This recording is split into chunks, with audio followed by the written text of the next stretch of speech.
partes del mundo, y ahora con la aterradora realidad de la pornografía infantil disponible libre y fácilmente en la Internet.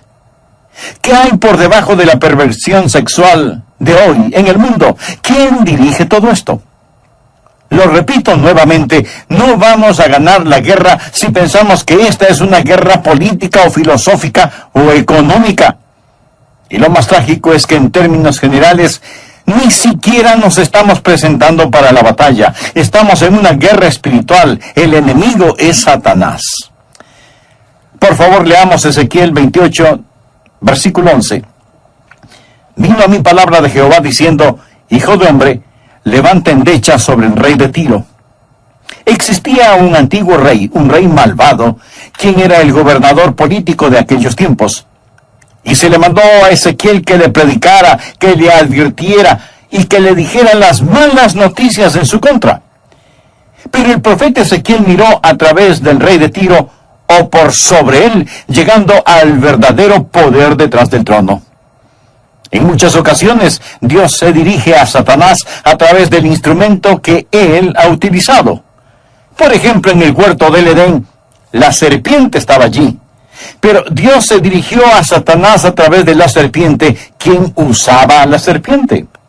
En el Nuevo Testamento, Jesucristo se dirigió a Satanás a través de Simón Pedro. Él dijo algo que probaba que había un poder detrás de Simón Pedro, aun cuando el mismo Simón Pedro ni siquiera estaba consciente de que estaba siendo usado.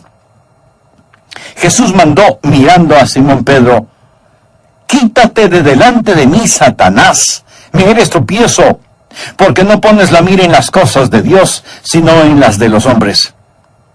Había un poder detrás de la serpiente. Había un poder detrás de Pedro. Había un poder detrás del rey de Tiro.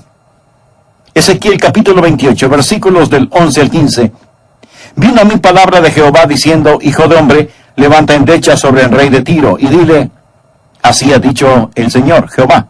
Tú eres el sello de la perfección, lleno de sabiduría y acabado de hermosura. En Edén, en el huerto de Dios estuviste. De toda piedra preciosa era tu vestidura, de cornerina, topacio, jaspe, crisólito, berilo y ónice, de zafiro, carbunclo, esmeralda y oro. Los primores de tus tamboriles y flautas estuvieron preparados para ti en el día de tu creación.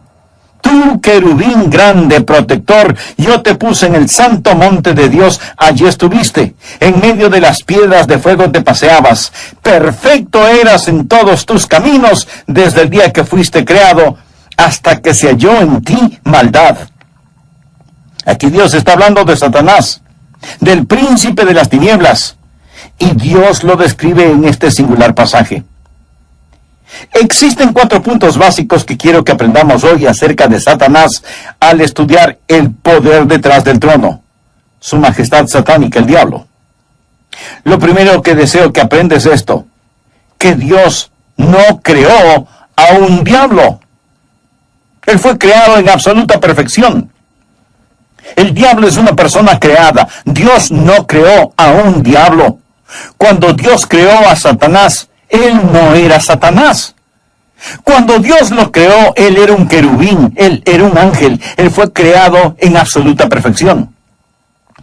La Biblia dice en el versículo 15: Perfecto eras en todos tus caminos desde el día que fuiste creado, hasta que se halló en ti maldad. Muchas personas hacen la pregunta: ¿de dónde salió el diablo? O ¿por qué tenemos a un diablo? Para comenzar, ¿por qué lo creó Dios? Dios no creó al diablo como diablo. Dios lo creó en absoluta perfección. Y la Biblia dice que él era perfecto cuando fue creado. Él sobrepasaba en belleza y era supremo en sabiduría. Su nombre era Lucifer o Lucero. Hoy a nosotros nos suena como un nombre perverso a causa de su connotación negativa, pero el nombre de Lucifer literalmente significa portador de luz. Él era un individuo esplendoroso, él era un individuo radiante. El versículo 13 dice: los primores de tus tamboriles y flautas estuvieron preparados para ti en el día de tu creación. Él no necesitaba instrumentos para alabar a Dios. Él mismo era un instrumento. Cuando él hablaba era como los tubos de un gran órgano. Su voz era melodiosa y musical y vivía en la ciudad de joyas preciosas. El versículo 13 nos enseña que él estaba en el huerto del Edén. Toda piedra preciosa era su cobertura. Sus vestiduras estaban adornadas con joyas. Como en el Antiguo Testamento, la vestimenta del sumo sacerdote estaba adornada con gemas. Cuán exquisitamente precioso era el atuendo de este individuo. Él vivía en la ciudad cuyas piedras son fuego. Amigo, yo voy a vivir en una ciudad así, uno de estos días. Las calles de oro, las paredes de jaspe, sus cimientos de gemas. Ahí era donde este ser creado estaba. Él vivía en un medio ambiente increíble. El versículo 14 dice: Tú, querubín grande, protector, yo te puse en el santo monte de Dios. Cuando la Biblia menciona el monte de Dios en el Antiguo Testamento, habla de la autoridad de Dios, su gobierno. Es decir, él estaba en el preciso lugar de autoridad. Él era el querubín ungido. Él era el primer ministro del cielo. Tan solo imagíneselo.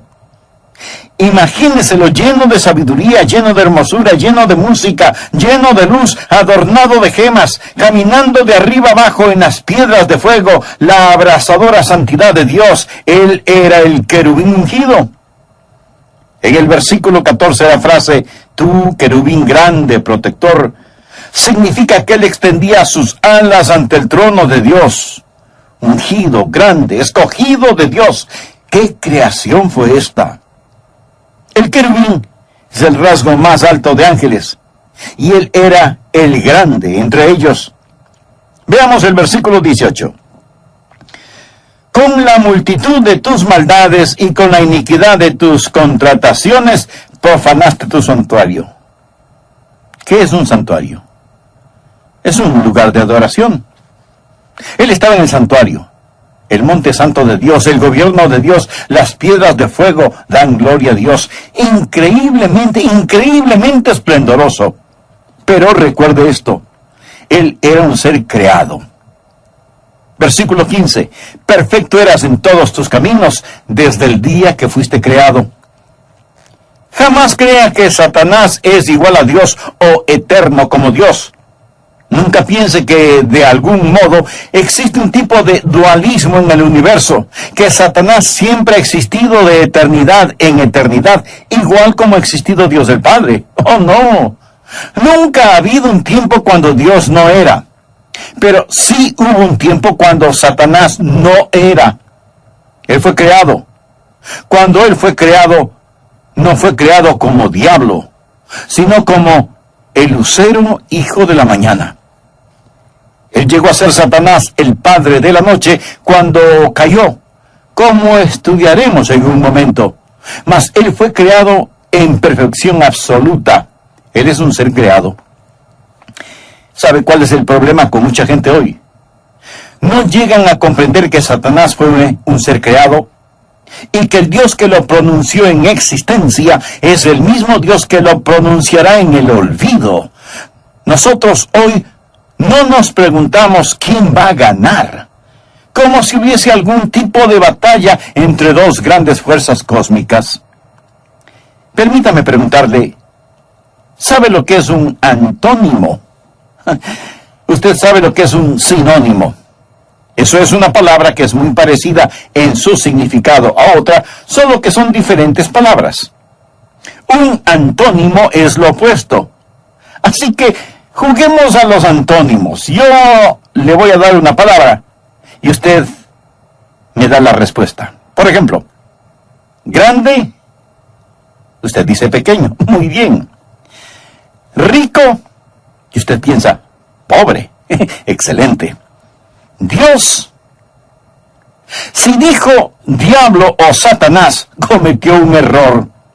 Satanás no es lo opuesto de Dios. Satanás no es lo opuesto de Dios porque Dios no tiene opuesto. Dios es único, no existe nadie como Él. Usted no puede tener un opuesto para Dios, mucho menos uno igual. Dios es Dios. Satanás no es lo opuesto de Dios. Satanás es un ser creado. Recuerde esto. Él fue creado en perfección. Número 2. Él fue corrompido por la presunción. Fue corrompido por el orgullo. Veamos los versículos 16 y 17. A causa de la multitud de tus contrataciones, y esto habla de comercio, fuiste lleno de iniquidad y pecaste. Se enalteció tu corazón a causa de tu hermosura. Aquí estaba un ser cuyo corazón se enalteció. Lo leí en diferentes traducciones. Una de ellas dice que él se enalteció a causa de su orgullo. Es lo mismo. Su corazón se llenó de arrogancia. Los primordiales requisitos de un ministro es que sea un hombre que camine con Dios, que sea un varón con experiencia, humilde, no un principiante. Primera de Timoteo capítulo 3. Aquí la Biblia habla de los requisitos para un ministro, en el versículo 1. Palabra fiel, si alguno anhela obispado, buena obra desea. Pero es necesario que el obispo sea irreprensible, marido de una sola mujer, sobrio, prudente, decoroso, hospedador, apto para enseñar, no dado al vino, no pendenciero, no codicioso de ganancias deshonestas, sino amable, apacible, no avaro, que gobierne bien su casa, que tenga a sus hijos en sujeción con toda honestidad, pues el que no sabe gobernar su propia casa, ¿cómo cuidará de la iglesia de Dios? Ahora nota el siguiente versículo. No un neófito, no sea que envaneciéndose caiga en la condenación del diablo. Fue el orgullo lo que hizo al diablo. Nada mantiene a un ministro o maestro del evangelio o vocalista o siervo del evangelio más alejado de Satanás que la genuina humildad. Nada hace a un hombre más vulnerable a caer que la presunción. Antes del quebrantamiento es la soberbia, y antes de la caída la altivez de espíritu, dice el libro de Proverbios. El principal requisito para un ministro del evangelio es la humildad. Dios no creó a un diablo. Dios creó a un santo ángel. Pero este santo ángel se enalteció con orgullo. Cuando Dios hizo a Lucifer, Dios le dio la capacidad de escoger entre el bien y el mal, y el ángel Lucero eligió el mal. Y lo que motivó su elección fue su orgullo. Isaías 14 también describe cuando Satanás alardeó, seré semejante al Altísimo. Fue aquí cuando Lucero, el hijo de la mañana, llegó a ser Satanás, el padre de la noche. Mas comprenda esto. Satanás tenía belleza indescriptible, y aún posee dicha belleza. Observe el versículo 17. Se enalteció tu corazón a causa de tu hermosura, corrompiste tu sabiduría a causa de tu esplendor. Lea muy cuidadosamente, porque la implicación es que la belleza aún permanece y que la sabiduría aún continúa, pero lo que tiene ahora es una sabiduría corrompida y una belleza manchada. No lo pase por desapercibido. Satanás es aún sabio, pero su sabiduría es corrupta. Satanás es aún hermoso, pero su belleza está manchada. Si usted no escucha ninguna otra cosa de lo que comparto, espero que aprenda esto sobre Satanás. Satanás es brillantemente estúpido y grotescamente hermoso. Vale la pena notarlo. Él es brillantemente estúpido y grotescamente hermoso. No piense que porque Satanás ha pecado contra Dios, que él es un desquiciado en todo el sentido de la palabra. Él es brillantemente estúpido.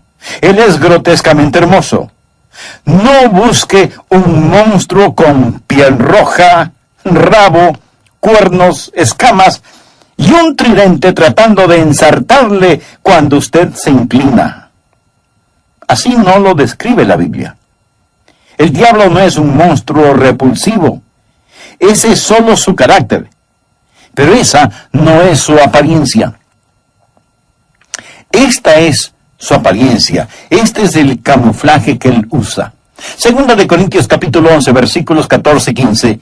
Aquí el apóstol Pablo está hablando de algunos falsos maestros que estaban en el púlpito de su época, y luego advierte: y no es maravilla, porque el mismo Satanás se disfraza como ángel de luz. ¿Un ángel de luz?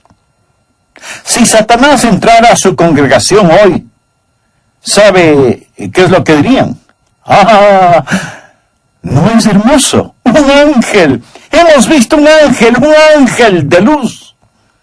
Y entonces el apóstol Pablo, con esa grandiosa lógica, añade en el versículo 15: así que no es extraño si también sus ministros se disfrazan como ministros de justicia, cuyo fin será conforme a sus obras. Él está hablando de ministros, los ministros de Satanás, y él enseña que se los puede encontrar en el púlpito. ¿Sabía que por toda la nación Satanás tiene sus ministros en el púlpito?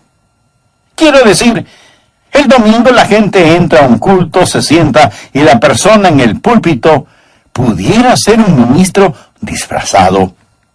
Satanás lo disfraza como ministro del Evangelio, pues él es uno de sus ministros de Satanás. Amigo, ¿no es eso escalofriante? Debe entender que Satanás no está contra la religión. Él es el cabecilla de la religión. Él siempre ha querido ser como Dios. Él siempre ha añorado ser adorado. La forma en que él le tienta no es que sea inicuo, sino que sea como Dios, pero a la manera de Satanás. ¿No es lo que le dijo a Eva en Génesis 3:4? Entonces la serpiente dijo a la mujer: no moriréis, sino que sabe Dios que el día que comáis de él serán abiertos vuestros ojos. Ahora escuche: ¿y seréis como Dios? ¿Serás como quién? Como Dios. No fue una tentación para caer hacia abajo, sino para caer hacia arriba, si es que tal cosa fuera posible. Tentó a Eva con la misma tentación con que él mismo se tentó, y dijo en Isaías 14:14, sobre las alturas de las nubes subiré y seré semejante al Altísimo. Él es un ángel de luz. Una vez un predicador enseñaba algo similar, y después del culto, un pequeñito se le acercó y le dijo: ese fue un buen sermón, predicador. Cuando estaba predicando, pude ver al diablo claramente. La ingenuidad infantil. Amigos, les diré algo. No olvide buscar al diablo cuando mire el púlpito, porque en ocasiones él está allí, disfrazado. Escúcheme, por favor. Y no es maravilla, porque el mismo Satanás se disfraza como ángel de luz. Así que no es extraño si también sus ministros se disfrazan como ministros de justicia. Satanás usa un camuflaje. Él es el maestro del engaño. No piense que usted le reconocerá con ingeniosidad humana. La Biblia dice en Mateo 24:22 que si fuera posible, aún a los escogidos engañaría. Esa es la razón por la cual debemos caminar muy cercanamente a Dios. Satanás es una criatura creada y su derrota es tan cierta como su existencia. Usted no tiene que servirle. Católicos, musulmanes, budistas, etcétera, etcétera. Pero la verdad es que es una guerra espiritual. Y no vamos a ganarla, ni siquiera vamos a entenderla hasta que conozcamos y expongamos al enemigo, el poder detrás del trono, o sea, Satanás. Existen 4 puntos básicos que debemos aprender acerca de Satanás. Primero, Dios no creó un diablo. Él fue creado en absoluta perfección. El diablo es una persona creada, pero Dios no creó un diablo. Cuando Dios creó a Satanás, él no era Satanás. Cuando Dios lo creó, él era un querubín, un ángel creado en absoluta perfección. En Ezequiel 28:15 leemos: perfecto eras en todos tus caminos desde el día que fuiste creado, hasta que se halló en ti maldad. Cuando él fue creado, no fue creado como diablo, sino como lucero, hijo de la mañana. Él llegó a ser Satanás, el padre de la noche, cuando se rebeló contra Dios. Segundo, Satanás fue corrompido por la presunción. Ezequiel 28, versículos 16 y 17. A causa de la multitud de tus contrataciones fuiste lleno de iniquidad y pecaste. Se enalteció tu corazón a causa de tu hermosura. Él fue corrompido por el orgullo. Su corazón se enalteció. Otra traducción de este pasaje dice, se enalteció a causa de su orgullo. Es lo mismo. Su corazón se llenó de arrogancia y de vanidad. Fue el orgullo lo que hizo al diablo, diablo. Nada mantiene a un pastor o ministro o maestro del evangelio o creyente más alejado de Satanás que la genuina humildad. Nada hace a un hombre más vulnerable a caer que la presunción. Proverbios 16:18 dice, antes del quebrantamiento es la soberbia, y antes de la caída la altivez de espíritu. Dios no creó a un diablo. Dios creó a un santo ángel, pero este santo ángel se enalteció con orgullo. Cuando Dios creó a Lucifer, le dio la capacidad de escoger entre el bien y el mal, y el ángel lucero escogió el mal. Y lo que motivó su elección fue su orgullo. Satanás es un maestro del engaño. No piense que usted le reconocerá con su ingeniosidad humana. No podrá hacerlo. La Biblia dice en Mateo 24:24 que si fuera posible, aún a los escogidos engañaría. Esa es la razón por la que debemos caminar muy cercanamente a Dios. Satanás siempre ha querido ser adorado. Y en las instituciones teológicas liberales, él está ahí. En las iglesias liberales, mundanas e inicuas, y en las sectas falsas, él está allí. Y esto es lo que vamos a ver más y más en los últimos días. Primera de Timoteo, capítulo 4, versículo 1. Pero el Espíritu dice claramente que en los postreros tiempos algunos apostatarán de la fe, escuchando a espíritus engañadores y a doctrinas de demonios. ¿Alguna vez usted ha visto a un hombre seducir a una mujer o a una mujer que seduce a un hombre? Existe un espíritu seductivo, pero no es de seducción sexual. Ellos seducen teológicamente, escuchando a espíritus engañadores y a doctrinas de demonios. Escuche la escritura otra vez.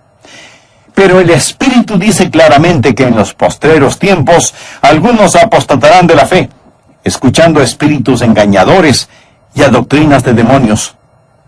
Por lo tanto, ¿qué hemos dicho? Hemos dicho que Satanás fue creado en perfección, pero se corrompió por su orgullo. Él se enalteció a causa de su belleza y dijo, yo soy demasiado sabio, hermoso, grande y magnífico para ser menos que Dios. Tercero, Satanás continúa con poder. A veces tenemos la idea que él hoy no tiene ningún poder en este mundo. Pero leamos el versículo 16. A causa de la multitud de tus contrataciones, o sea, el comercio, fuiste lleno de iniquidad y pecaste. Y pecaste. Satanás dirige el control maestro, manipulando los corazones y mentes de la gente. Es por ello que vivimos en una sociedad tan violenta. Él es el instigador. ¿Por qué Dios permite que tenga poder? ¿Por qué Dios simplemente no lo elimina? ¿Por qué Dios tan solo no lo destruye? Si Dios hiciera eso, Él no estaría trabajando según su plan, su santidad y su justicia. Dios tiene un plan, y Dios lo está llevando a cabo, y dicho plan está en perfecta sincronización con su santidad. Usted puede encontrar esto en Hebreos capítulo 2, versículo 14. Esto es lo que Hebreos tiene que decir acerca de Satanás y su destrucción. Así que, por cuanto los hijos, está hablando de nosotros, llamándonos los hijos de Dios. Así que, por cuanto los hijos participaron de carne y sangre, esto es, que vivimos en la carne y sangre, o en un cuerpo, Él también, y aquí se refiere a Jesús, Él también participó de lo mismo. Es decir, que Jesús vino en carne y sangre, Dios se encarnó, Él tomó un cuerpo humano para destruir por medio de la muerte al que tenía el imperio de la muerte, esto es, al diablo. Alguien dirá, ¿por qué Dios simplemente no lo mata? Dios dice, no, yo pondré a mi Hijo en la cruz. ¿Por qué dice que Jesús participó de carne y sangre? Porque somos de carne y sangre, para que Jesús pudiera destruir por medio de la muerte al que tenía el imperio de la muerte, esto es, al diablo. Porque la paga del pecado es muerte, y somos pecadores, y la merecemos. Y Dios es santo y justo. Dios no puede pasar por alto el pecado. El pecado debe ser castigado.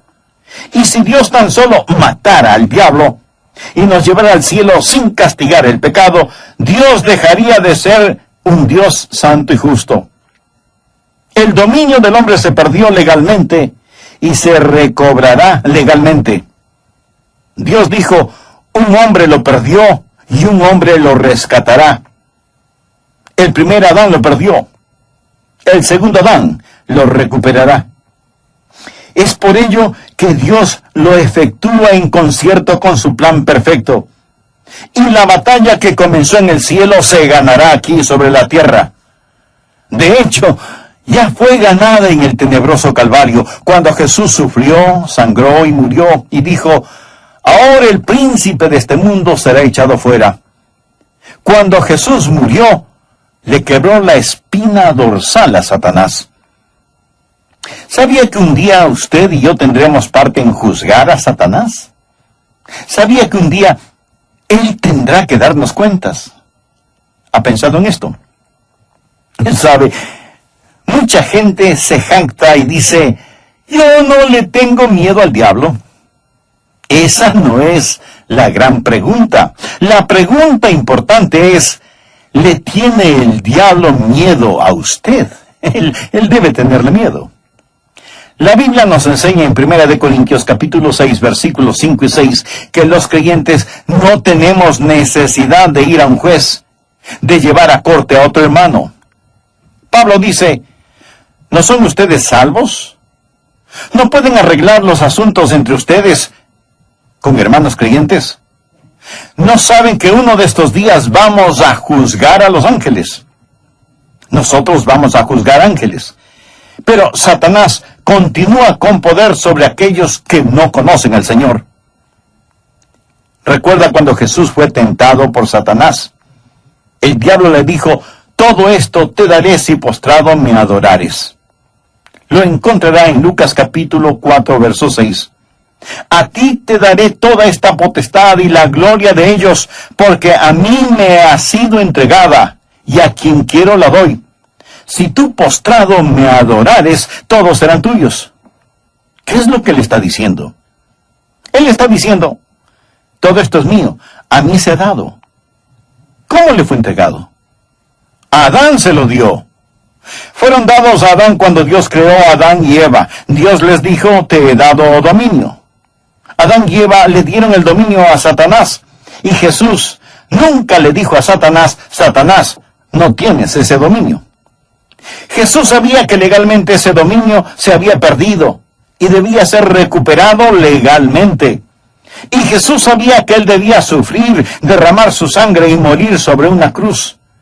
Pero mientras tanto, para aquellos que rechazan lo que Jesús hizo en la cruz, aquellos que están en la ignorancia al respecto, o aquellos que se rebelan contra la cruz, ellos aún permanecen en las garras de Satanás.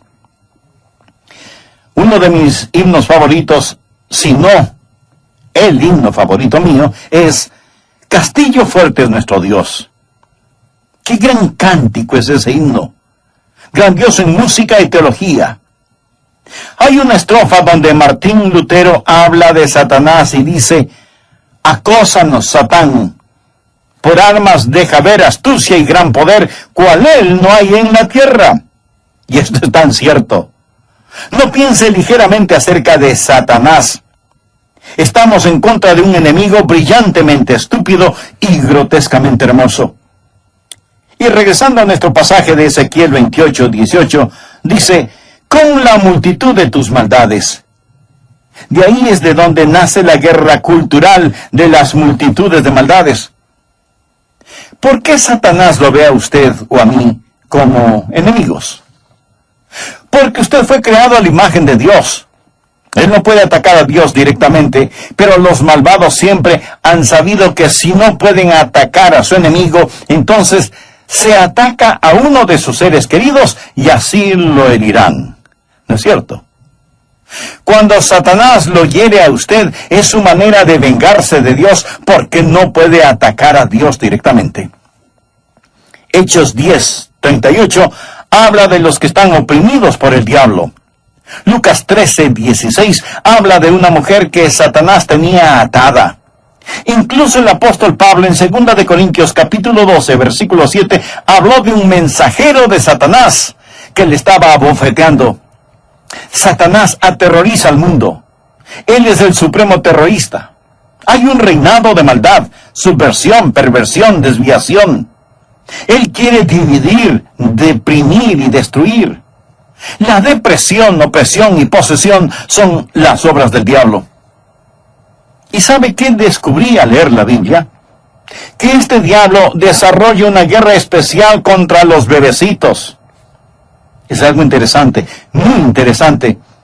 Si usted lee toda la Biblia seguida, encontrará que la nación cananea estaba poseída por el demonio. ¿Qué hacían? Ellos asesinaban a sus bebés. Encontrará a Herodes. ¿Qué hizo? Asesinó a los bebés. ¿Y el faraón? ¿Qué hizo? Asesinó a los bebés. ¿Sabe quién está haciendo lo mismo hoy? Los que ejecutan abortos. Le diré que el poder detrás del trono es el mismo diablo. Podemos entender esto. Es el reino de terror. Es el monstruo sediento de sangre. El poder detrás del trono. Él fue creado en perfección. Él fue corrompido por la presunción. Él continúa con poder. Cuarto, Satanás está condenado a la perdición. Leamos nuevamente el versículo 17. Se enalteció tu corazón a causa de tu hermosura, corrompiste tu sabiduría a causa de tu esplendor. Yo te arrojaré por tierra, delante de los reyes te pondré para que miren en ti. Con la multitud de tus maldades y con la iniquidad de tus contrataciones profanaste tu santuario. Yo pues saqué fuego de en medio de ti, el cual te consumió, y te puse en ceniza sobre la tierra, a los ojos de todos los que te miran.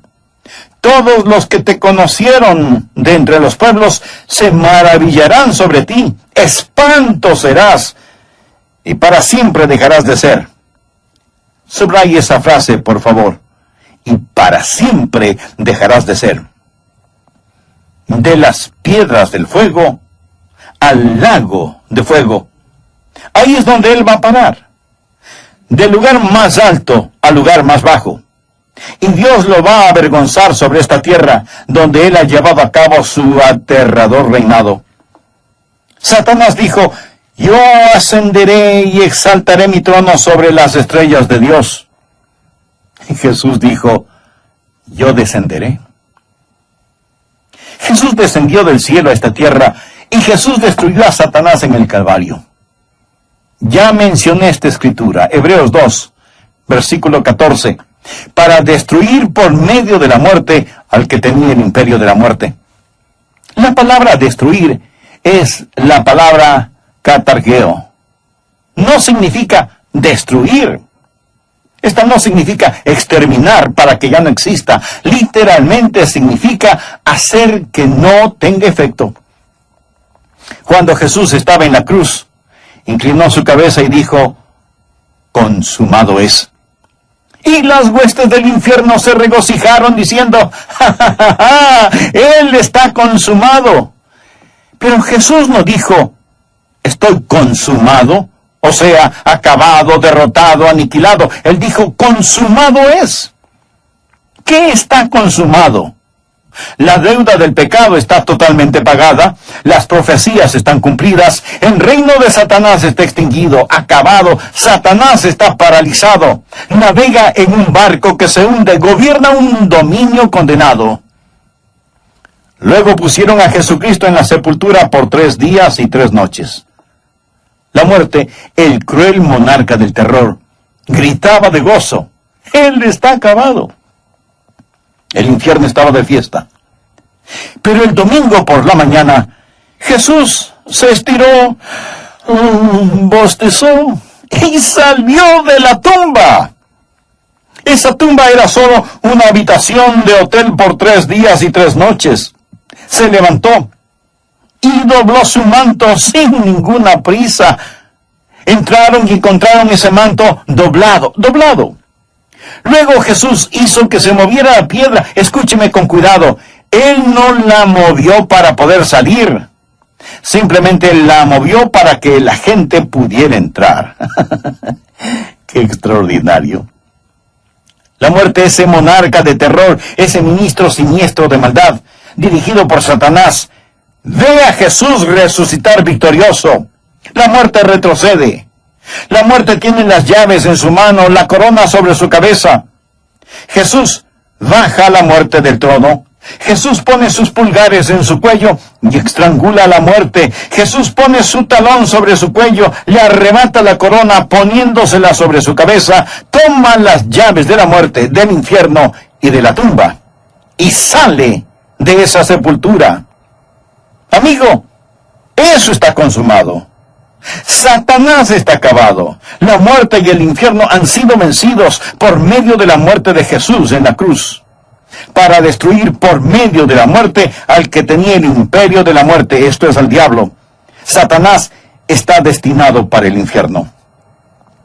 Permítame decirle que el infierno no fue creado para usted, fue creado para el diablo y sus ángeles.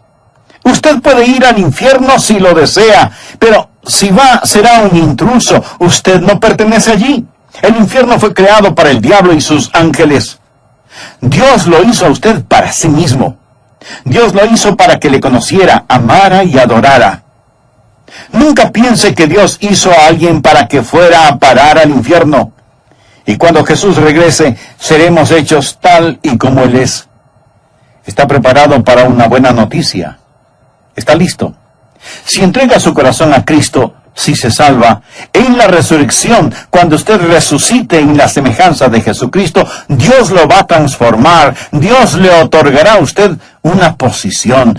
¿Me está escuchando? Una posición mayor que la de Satanás antes de su caída. Recuerde cómo describimos a Satanás. Usted en la resurrección no será hecho mejor que Satanás. Usted será hecho semejante a Jesús. Existen 2 categorías de personas en el mundo de hoy. Aquellos que dicen como Satanás dijo a Dios, no tu voluntad, mas la mía sea hecha. Y los que sinceramente, como Jesús, dicen, no.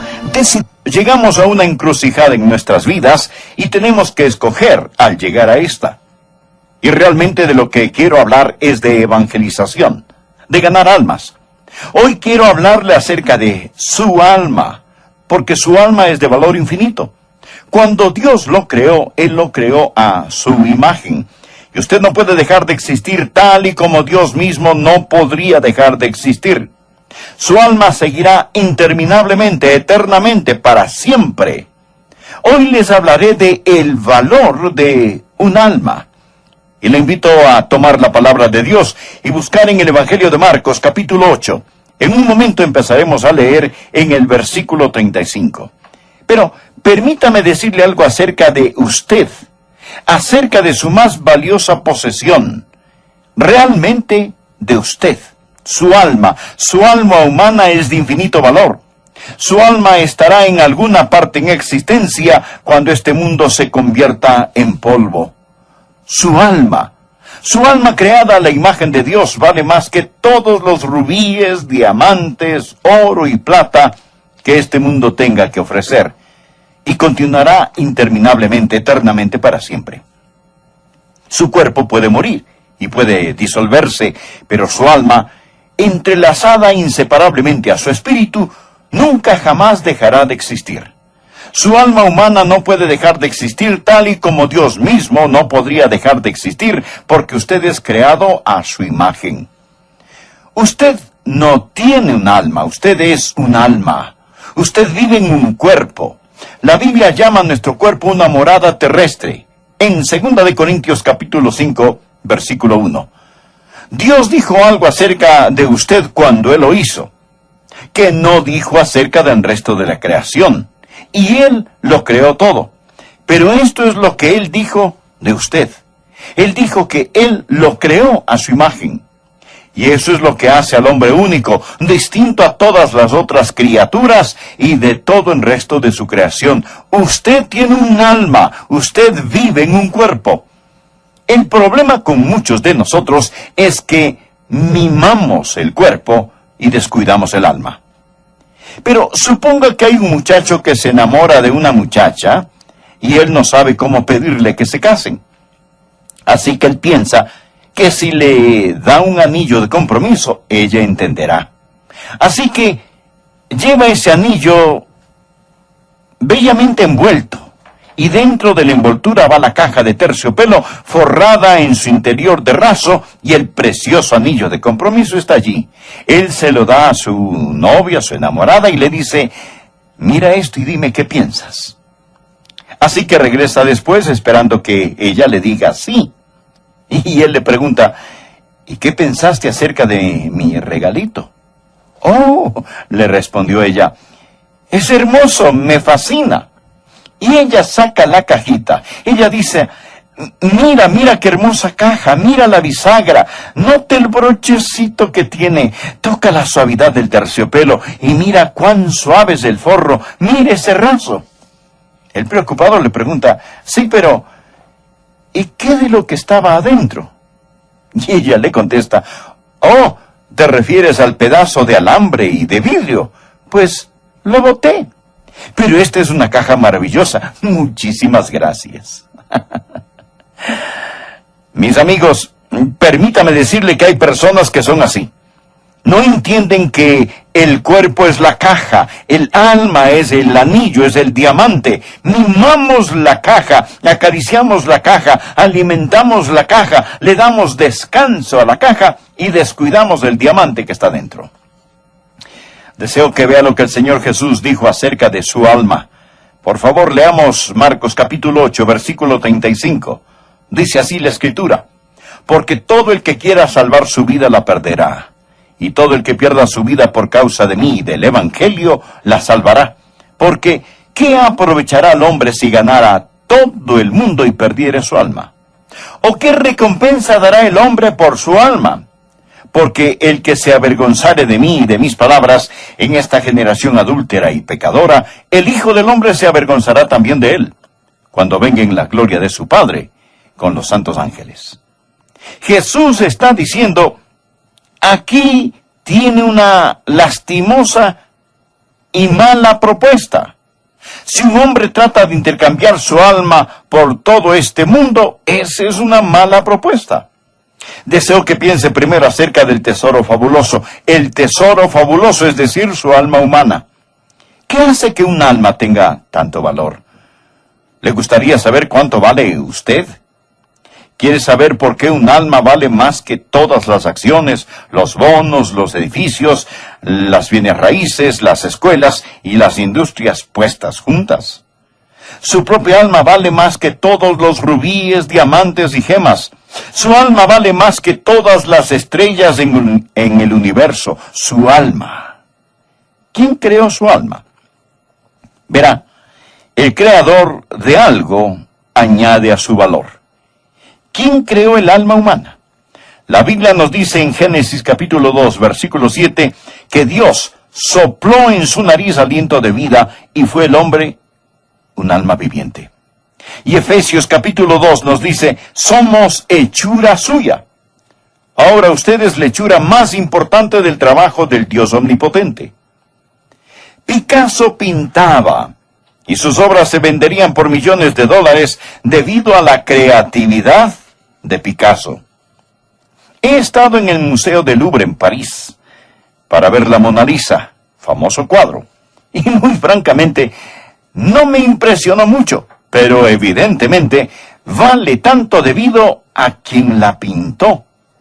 Usted es la hechura del Dios omnipotente.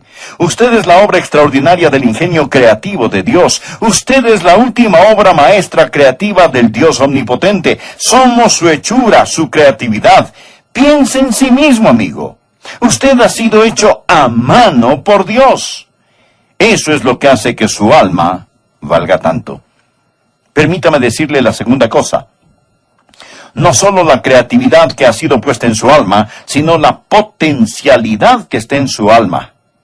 Verá, una cosa vale no solo por lo que es, sino también por lo que puede ser. Usted un día puede ser transformado a semejanza de Jesucristo. ¿Lo cree? Un día usted puede llegar a ser como Jesucristo. Ese es el potencial que existe en usted. Sentado en su asiento hay 3 personas. No una, sino 3 personas. La persona que usted es ahora, la persona que puede llegar a ser si continúa yendo en la misma dirección, que va hasta finalmente acabar en el infierno, y la persona que usted podría ser si entrega su corazón a Jesucristo y le permite que le transforme por su gracia gloriosa. Este es el potencial que hay en un alma humana. Ahora no quiero que solo pensemos acerca de este fabuloso tesoro, su alma, sino también quiero que pensemos acerca de una transacción fatua, tonta, inservible. Por favor, leamos el versículo 36, porque ¿qué aprovechará el hombre si ganare todo el mundo y perdiere su alma? ¿O qué recompensa dará el hombre por su alma? Note, esta es una transacción fatua, tonta. Jesús el Maestro es quien habla. Él está hablando acerca de un hombre que apuesta su alma con la vana esperanza de ganarse el mundo. Usted no puede ganarse el mundo. Y si se lo ganara, usted no puede dejárselo. Y voy a decirle algo más. Si usted pudiera ganárselo, y si usted pudiera dejárselo, nunca le satisfacería. Nunca le satisfacería. Es por eso que es tan pésima esa oferta. Usted fue hecho para Dios. Dios lo creó para que le conociera, le amara y le agradara a Él. Ni los placeres ni las posesiones pueden satisfacer. La filosofía no puede satisfacer. Dios lo creó para Él. Dios creó al pájaro para volar en el cielo. Dios creó al pez para nadar en el mar. Dios le creó a usted para que le conociera y le amara. Por lo tanto, su elemento es Dios. Y si no lo conoce, usted va a estar como una clavija redonda en un agujero cuadrado. O va a ser como un pez en un árbol, o como un pájaro bajo el agua. Dios lo creó para Él. En Él vivimos, nos movemos y tenemos nuestro ser. Este mundo no puede satisfacerlo. No piense que un día podrá salirse del infierno y entrar al cielo. No. Ya que existe un gran abismo y estará allí cuando usted esté en el día del juicio. Y será demasiado tarde cuando usted esté ante el juicio y esté suplicando por misericordia, porque no habrá misericordia allí. Si usted quiere misericordia, usted puede obtenerla, pero debe recibirla en esta vida. La Biblia dice, está establecido para los hombres que mueran una sola vez, y después de esto, el juicio. Y usted estará de pie ante Dios, y el ángel registrador estará allí. Y usted no tendrá a Jesús ni tendrá la salvación. Sus pecados no serán perdonados. Y ese ángel dirá, ¿qué escribo? Con un corazón destrozado, Dios dirá, escribe, perdido, para siempre, sin esperanza. Amigos, esa es una pérdida irreversible. Ezequiel capítulo 18, versículo 4, nos dice, he aquí que todas las almas son mías. Como el alma del Padre, así el alma del Hijo es mía. El alma que pecare, esa morirá. Pero no solo es una pérdida irreversible, Si usted pierde su alma, es una pérdida incalculable, una pérdida incalculable. Todas las riquezas del mundo no pueden compararse con el valor de su alma. Además, es una pérdida irreemplazable. Si usted pierde otras cosas, puede reemplazarlas. Hemos perdido cosas y las hemos reemplazado. Pero usted no puede reemplazar su alma. No existe ni sustituto ni reemplazo para su alma.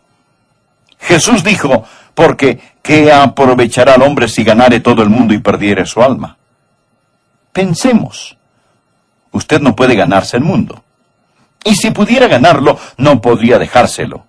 Si pudiera ganárselo y dejárselo, no le satisfacería. Y luego le pregunta, ¿por qué cambiaría su alma de valor incalculable por las cosas de este mundo? Porque es una pérdida inexcusable. Usted no tiene que perder su alma. Es absoluta, totalmente inexcusable. Me contaron que 3 hombres estaban en un restaurante. Uno era creyente. Los otros 2 hombres eran incrédulos. Los 2 incrédulos empezaron a discutir. Y un no creyente puso su dedo en la cara del otro no creyente, que sin Cristo se dirigía rumbo al infierno, y le gritó, ¡vete al infierno! El creyente escuchaba sentado. Él se inclinó hacia el hombre al que se le dijo que se fuera al infierno y le afirmó, escúcheme, amigo, he estado leyendo las instrucciones. Usted no tiene que ir si no quiere. Usted no tiene que ir.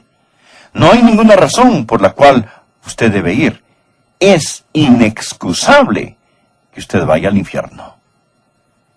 Pensemos juntos. Jesús es quien habla. Jesús está hablando de una transacción. Él dijo, porque ¿qué aprovechará el hombre si ganare todo el mundo y perdiere su alma? Ahora, note por favor lo siguiente. ¿O qué recompensa dará el hombre por su alma? Pensemos juntos. Suponga que alguien viene a usted y le dice, señor, tengo una propuesta. Tengo una transacción que quiero hacer con usted. Le daré lo que sea y todo lo que usted quiera. Si usted quiere dinero, tendrá dinero. Si usted quiere placer, tendrá placer. Si usted quiere influencia, prestigio, poder, los tendrá. Pero a cambio quiero algo de usted. Claro, usted contesta, muy bien. ¿Y qué es lo que debo hacer? Y él le responde, quiero su dedo meñique. Quiero que se ampute su dedo meñique. Amigo, ¿haría usted el trato? Quizá no lo haría, pero sí le puedo asegurar que millones de seres humanos harían ese trato. Y dirían, perfecto, trato hecho. Pero espere un minuto, cambiemos. Subamos la apuesta un poco. Supongamos que lo que le están pidiendo es no su dedo, sino su brazo. Y le dice, yo quiero todo el brazo. Pero recuerde, usted podrá tener todo lo que desee. ¿Haría usted el trato? Otra vez, algunos sí lo harían. Quedarse sin un brazo para tener todo lo que desean, pues les parecerá un buen trato. Pero ¿qué tal si la propuesta fuera diferente? Y le dijeran, quiero sus ojos. Usted nunca podrá ver más. Yo quiero sus ojos y sus oídos. Y podrá tenerlo absolutamente todo. Entonces usted a lo mejor diría, un momento, espere un momento. ¿De qué me sirve todo? Usted quiere mis ojos, quiere mis oídos, usted quiere esto y aquello, y sin embargo me dará todo. No. No me importa si me da todo el mundo. Amigos, hay un punto donde toda persona coherente y razonable pondría el límite y diría, no haré el trato. ¿No es cierto? Es obvio. Escúcheme. Continuemos con el tercer punto. Deseo que piense en la tragedia fatal, porque esta es una historia de tragedia. Note de nuevo, Jesús está diciendo en el versículo 36 que el hombre pierde su alma. El hombre pierde su alma. ¿Ha calculado el costo si perdiera su alma? Aunque se haya ganado todo el mundo, ¿ha calculado el costo? Obviamente el diablo no quiere que usted piense en lo que le estoy diciendo. El diablo quiere que usted pierda su alma.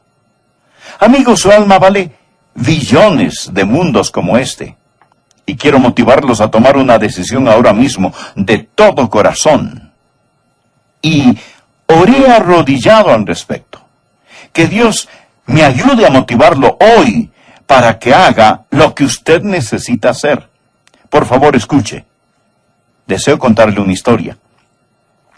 Había un hombre que era un artista y un jugador de ajedrez. Él pintó un cuadro. Un hombre joven jugando ajedrez con Satanás. Satanás tiene las piezas oscuras, el joven tiene las piezas claras. Y están jugando. El resultado del juego determinaría el destino del alma del hombre. Si el hombre joven le ganaba a Satanás, el juego de ajedrez, entonces él sería libre del poder del pecado y del mal para siempre. Por otro lado, si Satanás le ganaba, el joven llegaría a ser esclavo de Satanás para siempre. El hombre que pintó el cuadro era un experto de ajedrez. Y usted sabe, en ajedrez, la idea es poner en jaque mate a la otra persona. Y si usted puede ponerla en jaque mate en unas 4 movidas, usted acaba el juego. Usted solo dice jaque mate y no hay forma de escapar. Y en este cuadro, Satanás movió sus piezas en el tablero de ajedrez de tal forma que era obvio que había puesto al joven en una posición donde no podía ganar. Jaque mate.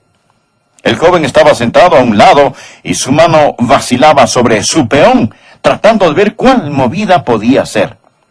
En el lado opuesto estaba Satanás, sabiendo que él ya ganó el juego y tenía un destello misterioso en sus ojos. Los jugadores de ajedrez venían y veían esa pintura. Había un hombre llamado Paul Morphy. Era de Luisiana. Él era un maestro, él era un campeón de ajedrez. De hecho, tuvo que jubilarse como campeón debido a la tensión en su cerebro que le ocasionaba jugar ajedrez. Pero él fue a la galería de arte para ver esta pintura. Y ahí estaba el joven, en la pintura, con su mano titubeante. Morphy no quería perder, por decirlo así, este torneo. Él se puso en el lugar del joven. 5 minutos estuvo allí de pie. 10 minutos, 20, 30, 40, pensando y pensando, y entonces él ve algo que el pintor del cuadro no había visto, y él estaba pensando de una manera que el hombre joven pudiera ganar, y allí mismo en el museo él exclamó: joven, haz esta movida, haz esta movida. Amigos, yo sé muy poco de ajedrez, pero sí sé algo de la Biblia. Y sé lo que estoy diciendo. Hay solo un movimiento que usted puede hacer, y este es arrepentirse de sus pecados y dar su corazón a Jesucristo. Amigos, si yo tuviera 1000 almas, daría cada una de ellas a Jesús. Porque he leído las instrucciones. Usted no tiene que ir al infierno.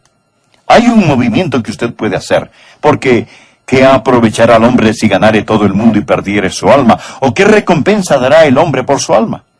Y simplemente voy a pedirle que lo haga hoy. Voy a pedirle que haga hoy lo que usted se alegrará de haber hecho cuando esté de pie ante la presencia de Dios. Voy a pedirle que ponga su fe donde Dios ha puesto sus pecados, en Jesús.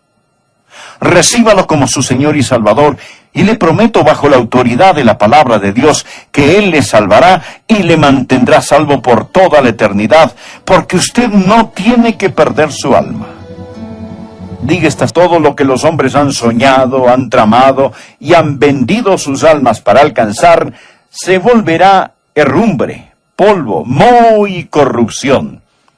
El tiempo tal y como lo conocemos llegará a su conclusión. El milenio se habrá acabado y los muertos resucitarán para ser juzgados uno por uno, para estar en pie ante el Señor Jesucristo y comparecer ante el juicio final. Le invito para que abra su Biblia en el libro de Apocalipsis, capítulo 20. Comenzamos a leer en el versículo 11. Esta es la visión que Dios dio al apóstol Juan. Visión acerca del juicio. Y esto es lo que él vio al mirar el futuro. Dice así la Escritura. Y vi un gran trono blanco, y al que estaba sentado en él, de delante del cual huyeron la tierra y el cielo, y ningún lugar se encontró para ellos. Y vi a los muertos grandes y pequeños, de pie ante Dios. Y vi los libros abiertos, y otro libro fue abierto, el cual es el libro de la vida. Y fueron juzgados los muertos por las cosas que estaban escritas en los libros, según sus obras. Y el mar entregó los muertos que había en él, y la muerte y el Hades entregaron los muertos que había en ellos, y fueron juzgados cada uno según sus obras. Y la muerte y el Hades fueron lanzados al lago de fuego. Esta es la muerte segunda. Y el que no se halló inscrito en el libro de la vida, fue lanzado al lago de fuego. Amigos, esta es la palabra de Dios, totalmente verdadera, totalmente inspirada, y es el mensaje de Dios para esta generación.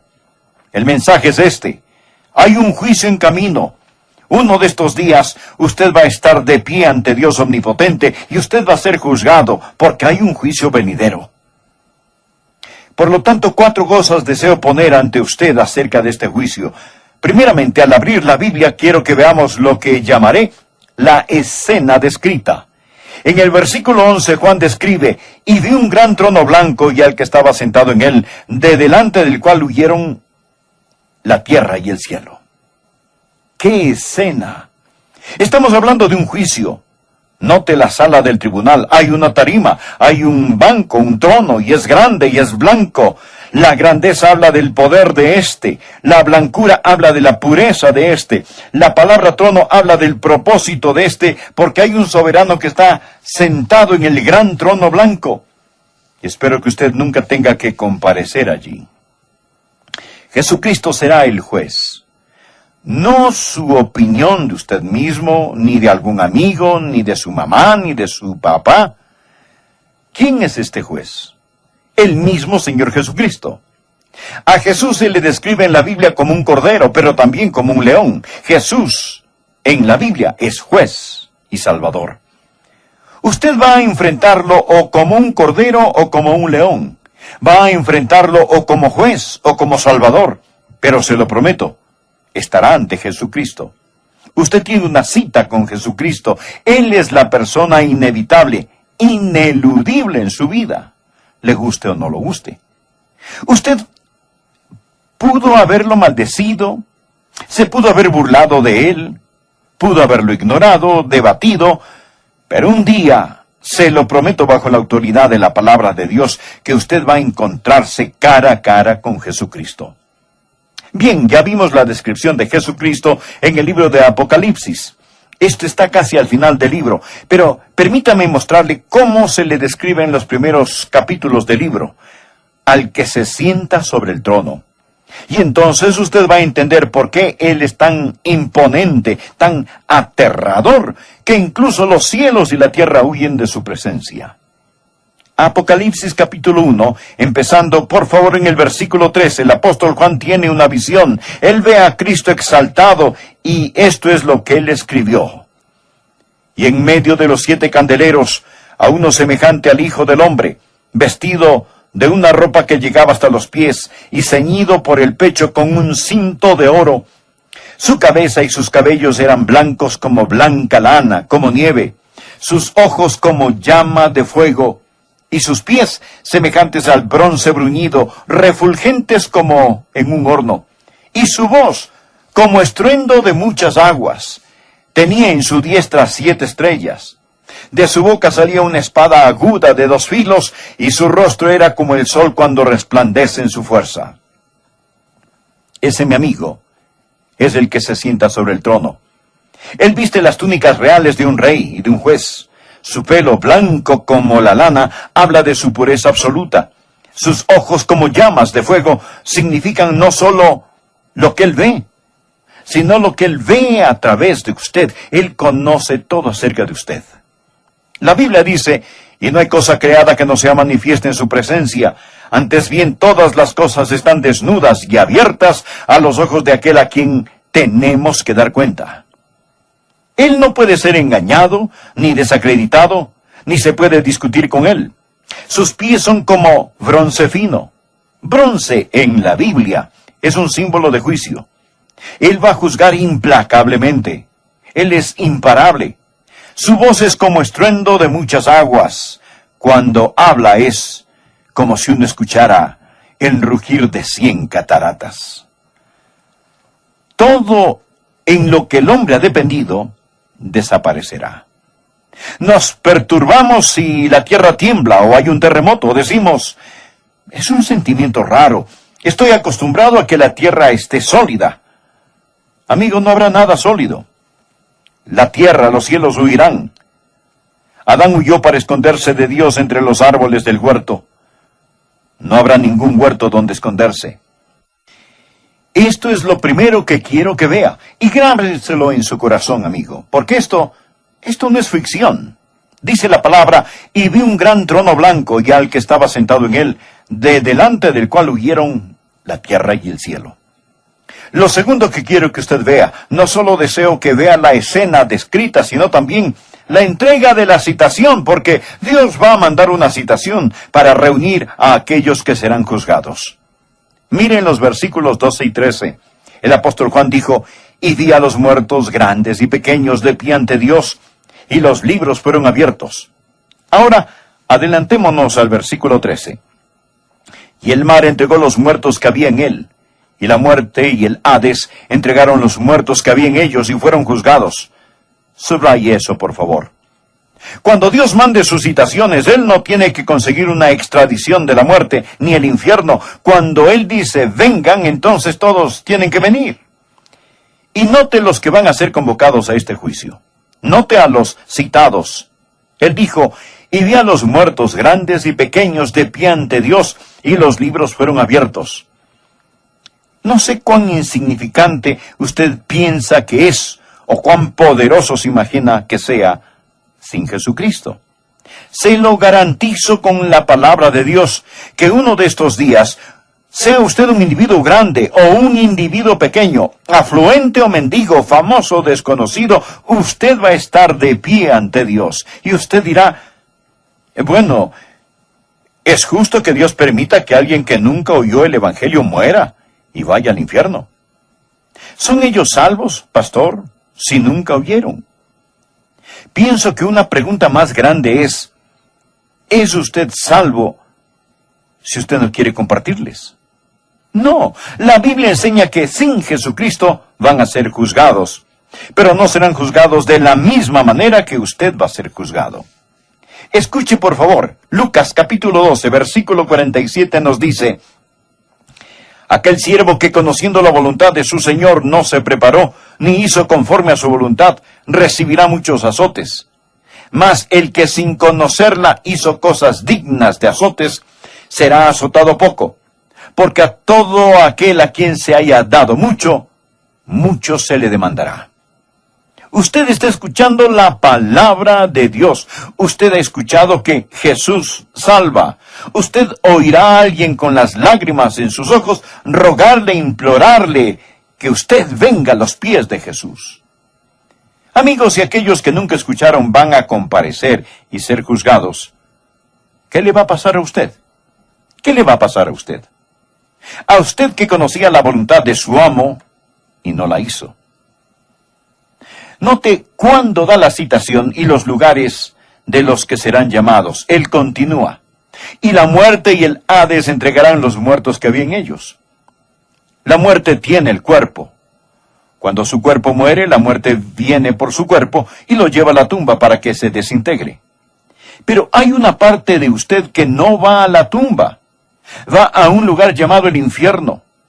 Es una traducción de la palabra griega Hades. Es el lugar de los muertos antes del juicio final. Ellos van a esperar allí el juicio. Usted dirá, pastor, espere un minuto, por favor. ¿Por qué, si ya están en el infierno, por qué los sacan del infierno para juzgarlos? Ese no es el lago de fuego, es el Hades. Ellos van a ser lanzados al lago de fuego. Y se preguntará, ¿pero cuál es la diferencia? Bueno, suponga que alguien comete un crimen y es acusado por el gran jurado. Él es tan peligroso que el juez no permite fianza. Así que lo meten a la cárcel del condado hasta que sea juzgado. Luego se le saca de esa cárcel, se le juzga y se le manda a la penitenciaría. El lago de fuego es la penitenciaría eterna. Pero por ahora la muerte tiene el cuerpo y el infierno tiene el alma. Ahí es donde van las personas que han muerto sin Cristo. Su cuerpo está en la tumba, su alma detenida en el infierno, esperando el juicio final. Ahora pasemos a la tercera cosa. Los secretos expuestos. Por favor, mire Apocalipsis capítulo 20, versículos 13, de nuevo. Y vi a los muertos grandes y pequeños de pie ante Dios, y los libros fueron abiertos, y otro libro fue abierto, el cual es el libro de la vida, y fueron juzgados los muertos por las cosas que estaban escritas en los libros, según sus obras. Dios está manteniendo los libros. Dios está registrando lo secreto que nadie más sabe. Permítame mencionar algunos versículos. Eclesiastés 12:14. Porque Dios traerá toda obra a juicio, juntamente con toda cosa encubierta, sea buena o sea mala. Romanos capítulo 2, versículo 16. En el día en que Dios juzgará por Jesucristo los secretos de los hombres. Verá, existen cosas confidenciales, cosas que nadie sabe, cosas que su madre y su padre no saben, cosas que su esposo o esposa no saben, cosas que sus hijos no saben, cosas quizás que usted mismo ha olvidado, tratando de sacar de su conciencia, pensando que quizás el estatuto de limitaciones los borrará todos. Y hemos vivido lo suficiente como para endurecernos hacia esas cosas particulares, pero Dios mantiene los libros al día. Yo tenía un amigo a quien estaban criticando y le pregunté, ¿cómo te sientes al ser criticado? Él dijo, solo doy gracias a Dios que no saben más. Solo doy gracias a Dios que no saben más, pero Dios lo conoce todo. Secretos que se han reprimido, secretos que se han registrado, Dios los conoce todos.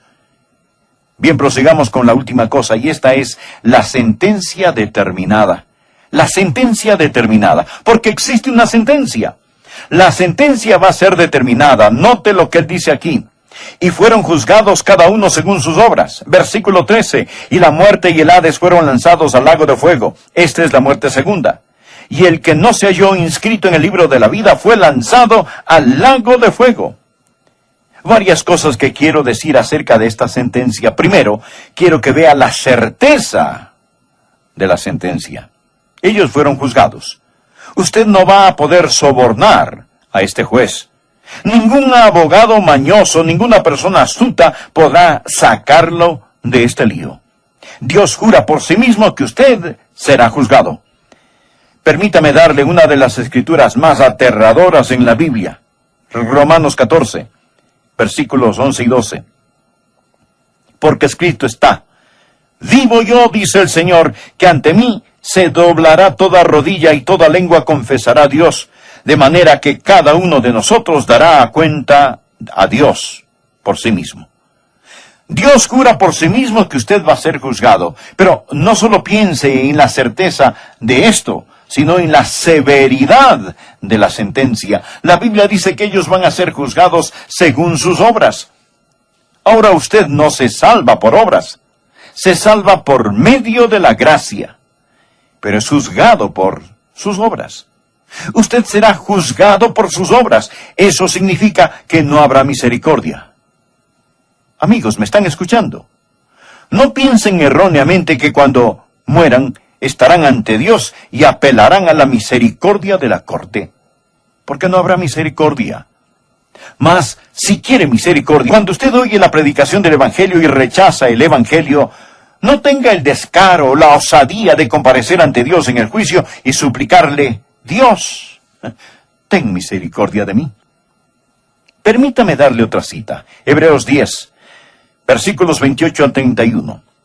El que viola la ley de Moisés, por el testimonio de 2 o 3 testigos mueren irremisiblemente. ¿Cuánto mayor castigo pensáis que merecerá el que pisoteare al Hijo de Dios y tuviere por inmunda la sangre del pacto en la cual fue santificado e hiciere afrenta al Espíritu de gracia?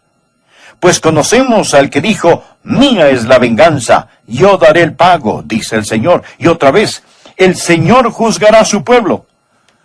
Horrenda cosa es caer en manos del Dios vivo.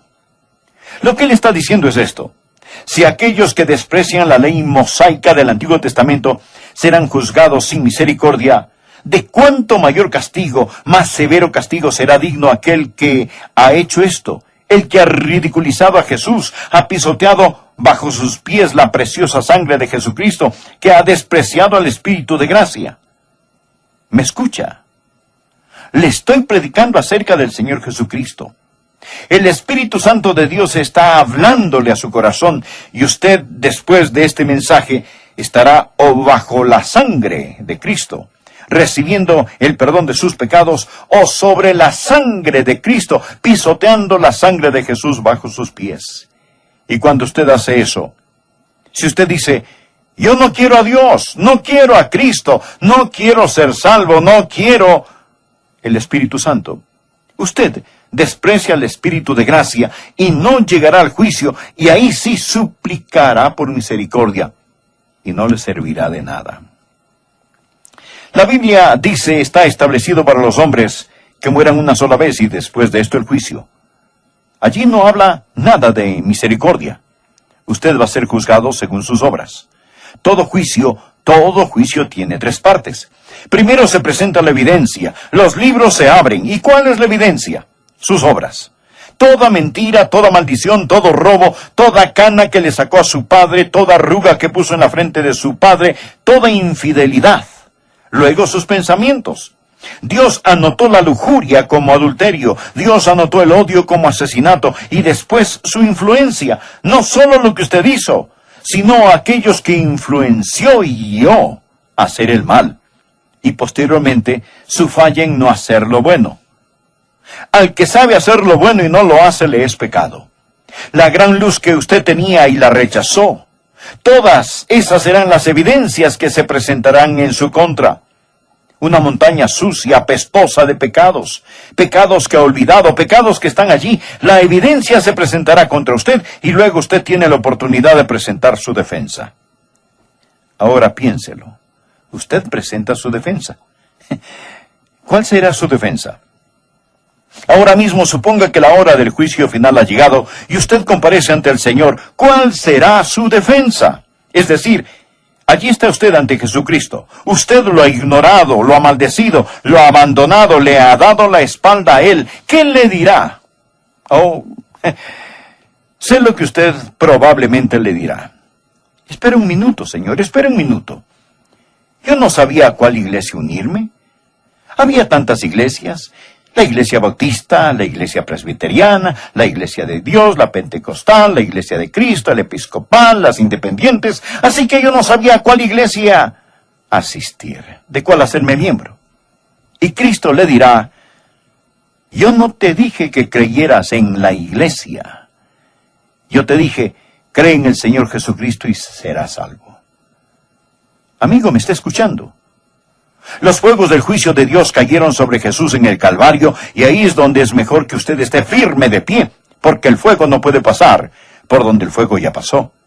Él es quien murió por usted, Él le ama, Él invita y quiere que usted se entregue a Él hoy. ¿Por qué no hace conmigo esta sencilla oración? Amado Dios, quiero hacer las paces contigo fuera de corte. Vengo a donde el fuego ya pasó, vengo a Jesús, vengo a la cruz. Entrego mi corazón por medio de la fe en Jesucristo. Señor, confío en ti. Creo que eres el Hijo de Dios, que pagaste mi deuda de pecado con tu sangre en la cruz, que resucitaste. Y ahora mismo, como un niño, te recibo por la fe. Entra en mi corazón. Perdóname, sálvame.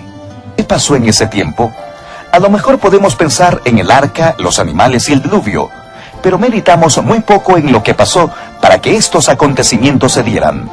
Hoy el Dr. Adrian Rogers nos dará un claro cuadro de cómo fueron los días de Noé. Saludos amigos, en el nombre del Señor Jesucristo. Bienvenidos a El Amor que Vale. A veces nos preguntamos cómo serán los últimos días. Bueno, no tenemos que adivinar.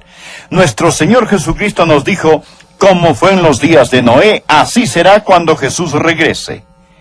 ¿Cómo fueron los días de Noé?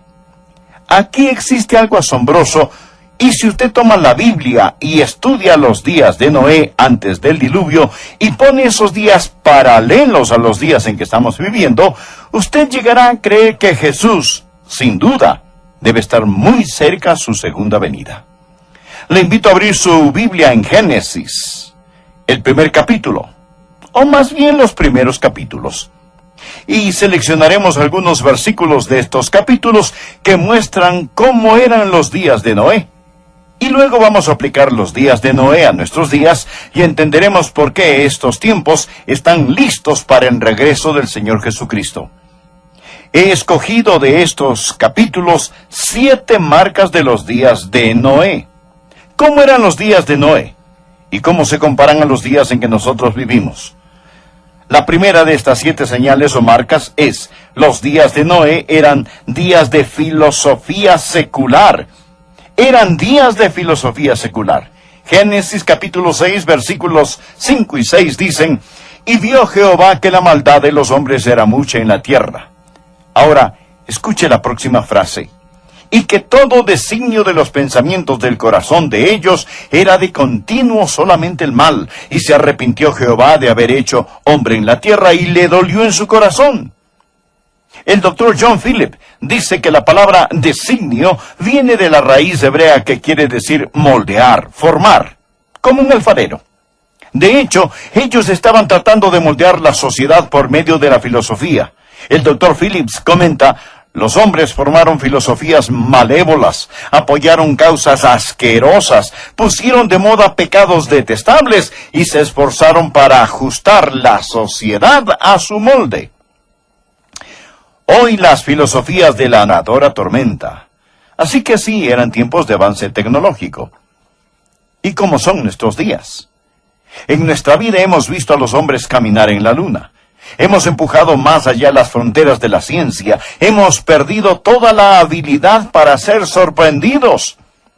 Ahora traveseamos con la ingeniería genética que posee toda clase de potencialidad imponente y al mismo tiempo aterradora. Los científicos tratan de alterar y manipular la genética del hombre. La tercera marca en los días de Noé es que eran días de plagas sociales. Ellos no habían alcanzado la utopía. No habían tomado este conocimiento científico y lo habían convertido en algo bueno. Note en Génesis capítulo 6, empezando en el versículo 11, que dice: y se corrompió la tierra delante de Dios, y estaba la tierra llena de violencia.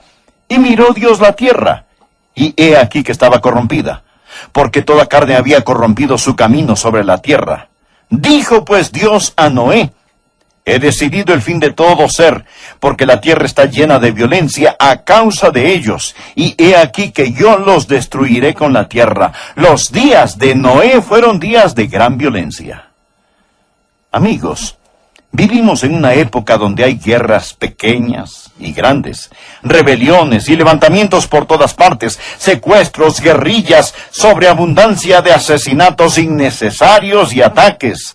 El crimen organizado, en cierta forma, es un negocio más grande que el gobierno de los grandes países del mundo, y la gente está llena de violencia y de un espíritu de venganza como nunca antes. La mayoría de nosotros vivimos encerrados en casas detrás de puertas bajo doble o triple llave. Los días de Noé fueron días en que la sociedad se desintegraba. Eran días de multiplicidad de matrimonios. Había una plaga de divorcio en los días de Noé. Mire Génesis, capítulo 6, los versículos 1 y 2. Aconteció que cuando comenzaron los hombres a multiplicarse sobre la faz de la tierra, y les nacieron hijas, que viendo los hijos de Dios que las hijas de los hombres eran hermosas, tomaron para sí mujeres, escogiendo entre todas. Los comentaristas de la Biblia nos dicen que cuando Jesús dijo que se casaban y se daban en casamiento, no hablaban del matrimonio normal, o sea, un hombre con una mujer hasta que la muerte los separe, sino de multiplicidad de esposas. Sabemos que un hombre llamado Lamec fue quien introdujo la poligamia en la sociedad. En Génesis capítulo 4, versículo 19 leemos, y Lamec tomó para sí 2 mujeres. El nombre de una fue Ada, y el nombre de la otra, Sila. Dios quiere un hombre para una mujer hasta que la muerte los separe. Cuando yo era adolescente, el divorcio era inusual, y más bien era una marca de vergüenza. Hoy vemos tanto crimen juvenil, y mucho es el resultado de los hogares destrozados. ¿Y qué del aborto? Un profesor de la Universidad de Princeton llamado Peter Singer, quien es el filósofo fundador del movimiento de los derechos de los animales, dijo que no es tan malo asesinar a un bebé, sobre todo si el bebé es minusválido o está mal formado. Y cito una de sus frases. Él dijo, matar a un infante minusválido no es moralmente equivalente a matar a una persona. ¿Qué le parece? Escuché a un profesor de bioética del Centro Universitario para los Valores Humanos de la Universidad de Princeton. Él dijo lo siguiente: la vida de un bebé recién nacido es de menor valor que la vida de un cerdo, un perro o un chimpancé. Mis amigos, estas cosas se dicen con toda seriedad. La cuarta marca. Los días de Noé eran días de perversión sexual. Génesis capítulo 6, versículo 5, y vio Jehová que la maldad de los hombres era mucha en la tierra. Ahora escuche. Y que todo designio de los pensamientos del corazón de ellos era de continuo solamente el mal. Este versículo no menciona lo que era ese mal, o cuán repugnantes eran esos designios. Pero Jesús nos da más detalles al respecto. Lucas capítulo 17. Jesús de nuevo habla de los días de Noé, pero hace algo muy interesante. Él compara los días de Noé con los días de Lot, y nos muestra que en los días de Noé hubo una revolución sexual, y fueron días de gran perversión sexual. Lucas 17, del versículo 26 en adelante, dicen lo siguiente. Jesús dijo, como fue en los días de Noé, así también será en los días del Hijo del Hombre. Comían, bebían, se casaban y se daban en casamiento, hasta el día en que entró Noé en el arca y vino el diluvio y los destruyó a todos. Asimismo, y ojalá usted subraye lo siguiente, asimismo como sucedió en los días de Lot, comían, bebían, compraban, vendían, plantaban, edificaban. Mas el día en que Lot salió de Sodoma, llovió del cielo fuego y azufre, y los destruyó a todos. Así será el día en que el Hijo del Hombre se manifieste. Lot era un habitante de la ciudad de Sodoma. La ciudad de Sodoma es la ciudad de donde salió la palabra sodomía, que habla de perversión sexual, la perversión de los sodomitas. ¿Qué piensa Dios de este pecado? Anote estos versículos en el margen. Levítico 20, versículo 13. Si alguno se ayuntare, o sea, si alguno se acuesta con varón, como con mujer, abominación hicieron, ambos han de ser muertos, sobre ellos será su sangre. Esa era la economía del Antiguo Testamento bajo una teocracia. La pena de muerte hoy no se permite por este pecado, pero da a conocer el sentir y el pensar de Dios. Él dice que es una abominación. Anote el siguiente versículo, Romanos 1, versículo 27. Y de igual modo también los hombres, dejando el uso natural de la mujer, se encendieron en su lascivia unos con otros, cometiendo hechos vergonzosos, hombres con hombres. Ahora, por favor, preste atención a la próxima frase. Y recibiendo en sí mismos la retribución debida a su extravío. La Biblia de las Américas dice, recibiendo el castigo correspondiente a su extravío. A veces las personas preguntan, ¿es el SIDA, por ejemplo, el juicio de Dios? Bien, usted debe tener cuidado cuando contesta, porque algunos niños tienen SIDA. Algunos hemofílicos contraen el SIDA. Hay muchas formas de contraer el SIDA, pero principalmente, si se regresara al plan de Dios para el matrimonio, la epidemia del SIDA se evaporaría de la noche a la mañana. Y la respuesta es clara. Los hombres nos dicen que no se puede prevenir. La palabra de Dios dice que sí se puede prevenir. Solo ponga a un hombre con una mujer hasta que la muerte los separe. Ese es el plan de Dios. Pero usted dice, pastor, ¿y qué de los bebecitos? Permítame ilustrar esto. Si un hombre se lanza de un edificio de 10 pisos voluntariamente, al estrellarse contra el suelo, recibe el castigo correspondiente a su error. ¿No le parece? Ahora, si él lleva en sus brazos a un bebecito cuando se tira, ¿morirá el inocente también? Por supuesto que sí, porque el inocente a menudo sufre también junto con el culpable. Sabemos que los inocentes sufren. Romanos 1, versículo 26 dice, por esto Dios los entregó a pasiones vergonzosas, pues aún sus mujeres cambiaron el uso natural por el que es contra naturaleza. ¿Qué hace Dios cuando la gente empieza a justificar este tipo de pecados? Dios solo dice, yo los dejo, yo los entrego. El castigo correspondiente ya va incluido en el pecado. Algunos preguntan, Pastor Rogers, ¿nacen estas personas así? Mis amigos, Dios nunca haría a alguien cojo para luego culparlo de su cojera. Y quizás usted añada, pero ¿de dónde salen estos deseos? Bueno, salen del corazón, que es malo y pecador. Los mismos deseos que incitan a las personas al incesto, al adulterio, los mismos deseos que incitan a las personas a la violencia, los mismos deseos que incitan a las personas a la embriaguez, a la cleptomanía. Sí, las personas dicen, yo me siento de esta manera. Pues claro que sí. Usted dice, yo nací así. Cierto. Nosotros nacemos pecadores, nosotros necesitamos nacer de nuevo. Permítame darle la quinta marca de los días de Noé. Eran días de prosperidad egoísta. Algunos piensan que de seguro Dios está complacido con, digamos, los Estados Unidos por la prosperidad que disfruta esta nación. Pero no todo lugar es próspero. No todo el país lo es. Ezequiel capítulo 16, empezando en el versículo 49, leemos lo siguiente. Ezequiel dice a Israel, he aquí que esta fue la maldad de Sodoma tu hermana, soberbia, saciedad de pan y abundancia de ociosidad tuvieron ella y sus hijas. Y no fortaleció la mano del afligido y del menesteroso, y se llenaron de soberbia e hicieron abominación delante de mí, y cuando lo vi, las quité. Ahora note cómo describe a Sodoma. Ellos eran orgullosos, es decir, del pecado que solían esconderse, ahora se jactaban. Y no solo el orgullo, sino también saciedad de pan. Tenían más de lo que necesitaban, y abundancia de ociosidad. Tenían una semana de trabajo muy corta, con costos y necesitaban trabajar en Sodoma. ¿Qué le parece?